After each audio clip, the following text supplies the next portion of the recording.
Hello, everyone. Welcome back. My name is Jeff Mendelson, and this is the One Big Tip podcast.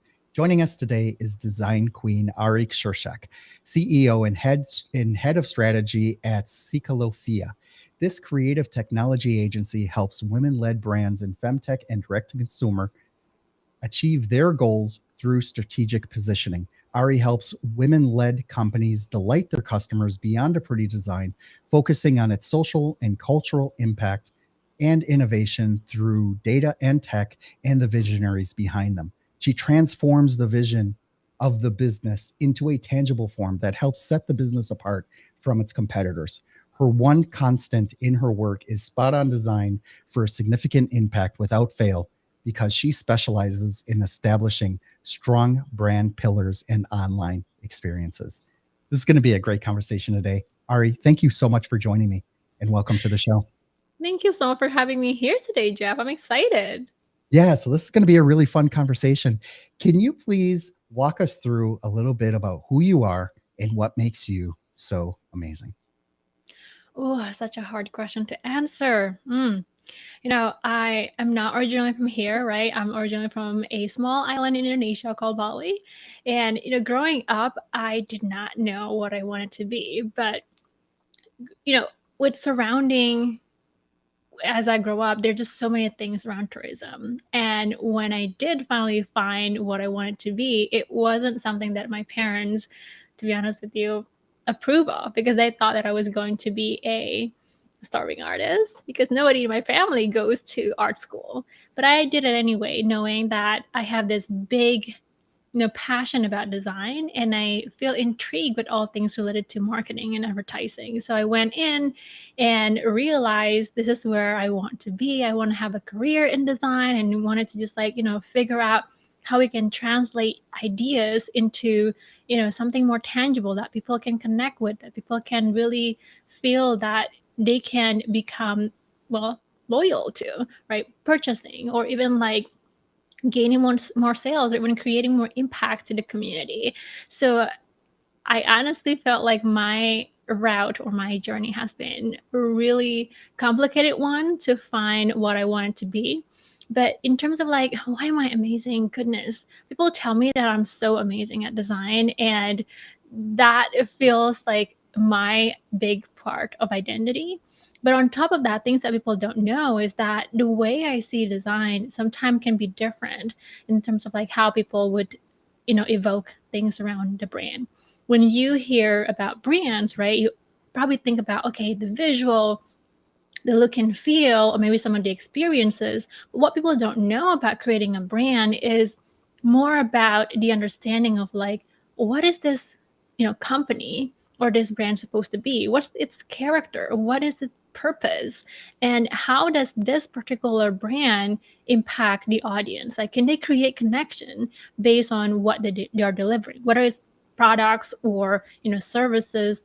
Every brand is unique because it's so focused on what they want to create for their audience life. And people tend to forget about that big pillars around like who are you really serving and how and why is it important, right? So it's beyond all those beautiful things that we see, the visual things that we see or feel. But when you take a deeper look, there's so much more within that brand.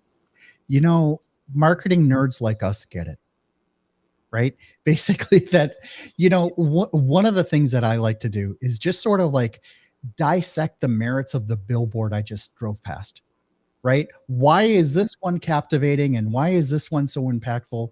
And then the next one you pass is like so god awful that you're like, what the hell are they doing? Right. Yeah. And what happens is that, like people that can really tune into that, it's almost like having a sixth sense. Right. And, people that don't get it, like, I'm sorry, they just won't get it. Or they'll think whatever it is that we're talking about, when we start, like one of the things that I find very interesting right now is the Liberty Mutual commercials that are on cable TV, right? Quick Mm. story behind this. I was a Netflix streaming guy for like 10, like for 10 years straight. I didn't see a commercial, right? Then we moved Yeah. into this new house and it turned out that it was cheaper to have cable plus internet as opposed to just internet alone, right? So now I have cable at home. Yeah. And now I'm watching so many commercials again. I thought I had gotten rid of all this stuff in my brain, right? And then I'm watching these commercials, and and some of them are just like just god awful. What the hell? Like, why is this even on TV? And others are Mhm. like really like, wow, that was really good. Like that really stuck. Mhm. Like that really made it memorable, right? Yeah. And when you start looking at the world, through those eyes, then everything comes into focus, right? And Yep. especially for people like you and I that have traveled, that have lived in other countries, and just have this other perspective of how, people advertise, for example, in Indonesia versus how they advertise, where you're from in Chicago, which is also a little bit different than how they advertise down here in South Florida, right? And Yep. you just get these different perspectives on what is supposed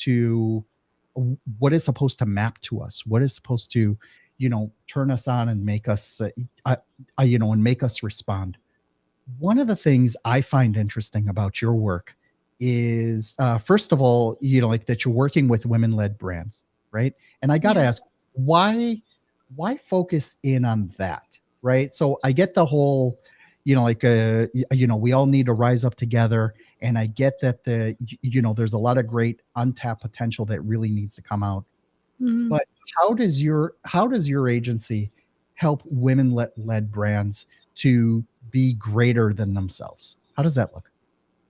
That's a good question. We wasn't always aiming towards working exclusively with women, right? In the beginning, it's we take on everybody, but my mentor has always focused in giving me this specific advice. Ari, you need to have a focus. Like what we talked about earlier, right? When you have specific focus, it's easier for people in their mind to remember who you are about and also who you're really serving so that they can, introduce you to these different people that you're targeting. Now, specifically working with women-led brands in the past 5 years, and we've been in business for, over 11 years, it came to a realization for me mainly because the type of people that we ended up working with just happened to be women led has very specific passion, right? And they have a very specific mission they're also have with their brand. They want to create more impact. And I almost feel like with so many different, lack of equity that people are not getting for women founders specifically, that's still happening today. Why? I'm not entirely sure what's going on, but I felt like it needs to gain more traction. It needs to gain more support. And I felt like I'm also a woman founder. I'm building my own company. I felt like I want to give back. And this comes about because when I got here in Chicago, I didn't know anybody else, right? All I know is the people in my husband's circle or his, friends and family. And when I get to be out here building my own connection, I was surprised how amazing the community of women entrepreneurs and business owners in Chicago.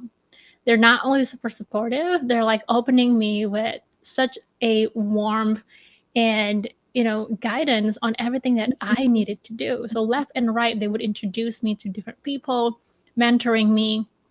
It almost feel like it's a big family. And yes, there's always going to be bad apples here and there. I had my fair share on that, but it didn't stop me in terms of like believing in more women founders simply because they have such a bigger vision, right? And believe it or not, a lot of the times the power household in every family are mainly women. Like women made the most decision in most purchases. And I feel like if we can influence women to do the things that they need to do and also to, give the solution they need to better their lives, why won't we support more women to do that? So I hope that helped answer the question.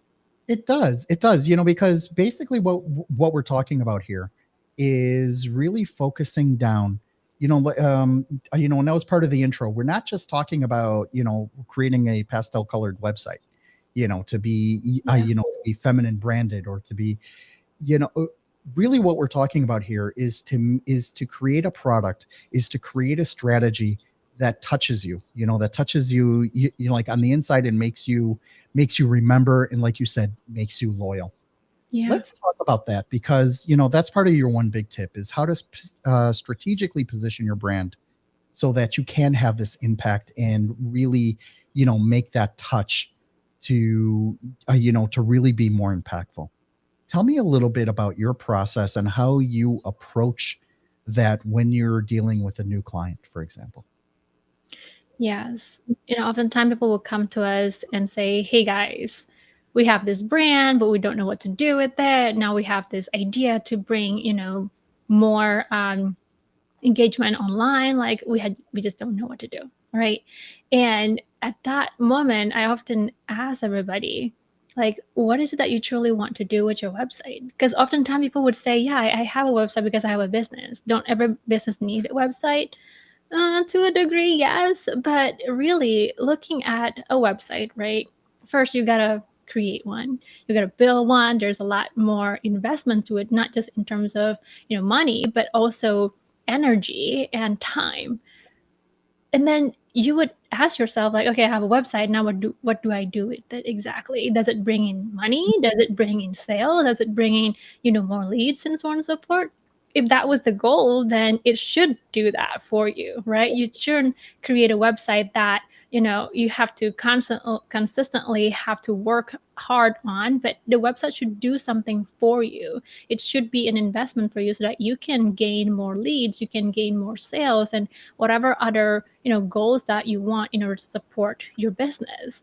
So we go back to square one again, back to the strategy. Like, what is it that you would want to do with your website, and where is this website's place, right, in your whole marketing system? It has to play a specific role, otherwise there's no point in actually building a website.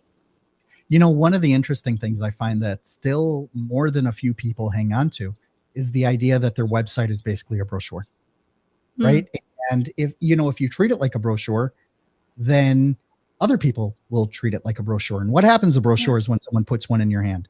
It goes in the garbage about yeah, 3 minutes later, right? And that's really not the way to create this stuff, right? That's why a lot of people are pushing towards funnels and landing pages and things like that. yes, They want to deliver value, much quicker and be able to, get to the important part of the website.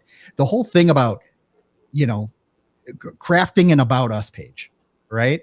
Is just so why are you spending so much time on that page and spending half of that time on what exactly it is that you're selling and thinking about the yes, process of collecting their data or setting up a demo call or getting someone to yeah, buy something. I mean, like I tell people all the time that whoever lands into your sphere should never be more than 2 clicks away from either parting with their data or parting with mm-hmm. one of the two, right? Mm-hmm. So, if it's just, you should be downloading a lead magnet or a case study or getting Yes, a mailing list, right? That should happen right away. It should happen, very clean and plain and in front of you and very, very transparent as to why you want this information. Or if you're selling a product, then here's the product. This is our offer. These are the benefits, right? Nobody really wants to, unless they want to, read about the about us or why they got started or what happened to them as a kid, things. mm, It's important, right? But it really belongs on page 4, page 5, right? I Not in agree with you. right? Oh my And what goodness. that when you're trying to explain that to business owners, a lot of the times some people get it and others are just like, "Oh no. No, I don't want that." Right? What do you do? How do those conversations play out, on your side when you get someone who's resistant to that kind of Mm, change? When you're telling them like, "Listen, you need to make something more impactful," but they still want to go down the old brochure route. yeah.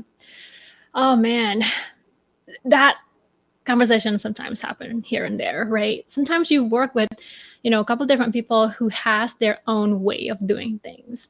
But the main reason you come to, either an agency or a specific expert for a specific reason is because you wanted to gain their knowledge and you want to get a recommendation for best practices, right? Now, oftentimes though, when people feel hesitant towards things that we would say would create the most impact for their project, oftentimes we come down to, okay, I know a business, your business is your baby, right? Oftentimes, this is something that you truly feel is a big part of you. You're part, part of your identity. But realistically, your business exists to create customers, right? Your business doesn't exist to create more you.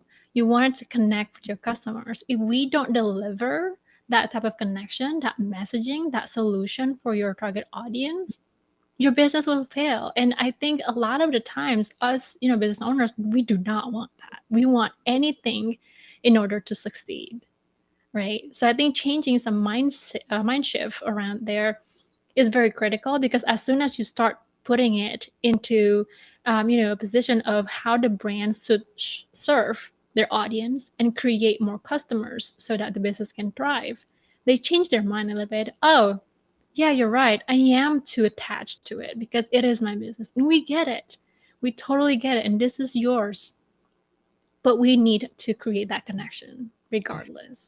You know, I love that explanation because, you know, you can tell it really comes from the heart, and you're not trying to make them feel bad about their opinions. You're not trying to make them feel bad about the decisions that they made before coming to you, right? But Hmm. you really are coming from you know, there's a reason why they pay us the big bucks, right? Yeah. Is that, you know, we've done this before. We've done this for other businesses. We've seen, you know, we look at the sales figures, we look at the traffic reports, we look at, you know, all this stuff because that's what we do, right? Yeah. And when people finally get it, like, that's why you did it, right? That's why it happened. That's where I really love to see the transformation of, okay, now I understand why I hired you, right? Even though you really should do a better job of, you know, explaining, you know, like why they're hiring you earlier on. You know, if it comes a little bit later, that's also good. Like I'll also take that. Let me ask you this though: when you are working with a client that already has an established brand, right? Hmm. But you have some issues with it. Like there's some things that are either incongruent, or, you know, they don't mesh well, or maybe they're underexposed, you know, on the website and the other, you know, and the other channels that they frequent. How do you help them through that? What is your process for, you know, figuring out which parts are broken Yeah. and then trying to help them, you know, focus on that and make it better? Mm. So, the thing is with us here at Psycholovia, we oftentimes start with the brand, right? There's brand strategy and all the way to all things the web. But sometimes you may already have your brand figure out, and that's fantastic. But what we tend to see the gap is that you don't understand how to really put everything together in terms of like experiences online. And that's most of the time when people come to us, when they already have their brand and they're just needing that, guidance. Okay, now what do I do with my brand? Like, how are we translating all of these different ideas and experiences that we want for our audience online? Now, when it comes to like, online experiences, I feel like there's so many different areas that you need to look at, right? Obviously, things around the social media in terms of like how to get that traffic so that people can go to your website. And then once they are on your website, what does that experience look like? How are you going to guide someone from, the first point of entry into different types of action you want them to do, or different pages you want them to explore? And I felt like a lot of the time it's not as easy as you see it on the website, right? You may see the beautiful, graphic here and there, the structure, beautiful things. It all feels so simple, but in the back end, there's so much work to be done. Now, think of, the different pathways that you have to create for the map. So we start a lot with the map. So we love maps, by the way. As a UX person, I love all things map because then we can really see like where are we guiding people, right? The most important thing, in my opinion, are the three pieces of maps that we use, whether it's sitemap or user flow map, as well as the journey map. If you're a marketer, I mean, you already know what these are. But for us specifically, understanding, the user flow, knowing that they're coming from very specific channel into a specific page on the website, and what are some of the information they need to know in order for them to have the confidence about the brand, about themselves, about the product and services, all the way through the experience that they will have from clicking the button, where that button says, hey, book us now, or shop now, or add to cart, whatever that might be, right? Really account for every single step of experiences they have online is definitely one thing that we pay close attention to. So once we have all this different map all together, the right content, the right messaging, we put everything together so that everything feels seamless. Like you want to feel guided. Oftentimes you go to a website, you want to feel that, okay, I don't know what this is all about, but you guide them along the way so that they have the understanding they need, whether the product is for them or not, or maybe it's actually for their better half or their family. They know exactly what the website is all about. Who's this brand? Like, can they trust this brand? As well as, okay, what do you want me to do on this website? Sometimes you go to a website and you feel like, oh my goodness, this is a lot, I have no idea what this is all about, I'm out. We don't want that for your brand, right? We want to make sure that we have this set pathways for users coming in and then come out with very specific action and then conversion that you want it to happen on the website. I love it. Ari, thank you so much for articulating that. I think it's really important that people understand that, you know, that when customers come to your site, it really is a journey. That's why we call them customer journeys, right? Yes. And we want them to get there as quick as possible. I mean, you go to an airport, there are signs all over the place that tell you you need to go here, right? You need Mm-hmm. this is the quickest way to get to your gate. When even when you're reading a newspaper, it's very easy to navigate as like an offline example. But what happens is that when you are demonstrating your products, even if it's not on a website, even if it's on your Instagram channel or your TikTok, you still need to be able to guide people from point A to point B, right? On what Yes. it is that what you want them to get out of this, out of this piece of content, and what you want them to do next. And I think that's one of the things that are so important in the work that we do, and as we lead other companies through this process. I Uh, agree. Ari, where can people learn more about your company, and how can they reach out to you directly? Well, I'm pretty active on LinkedIn, so you can always find me on LinkedIn, right? Find my name and you'll find me. Or you can also check out my website, cklph.com. Amazing. Thank you so much for joining me today. This has been very enlightening. I really love talking about this stuff, and I appreciate you taking the time to speak with us today. Thank you so much for having me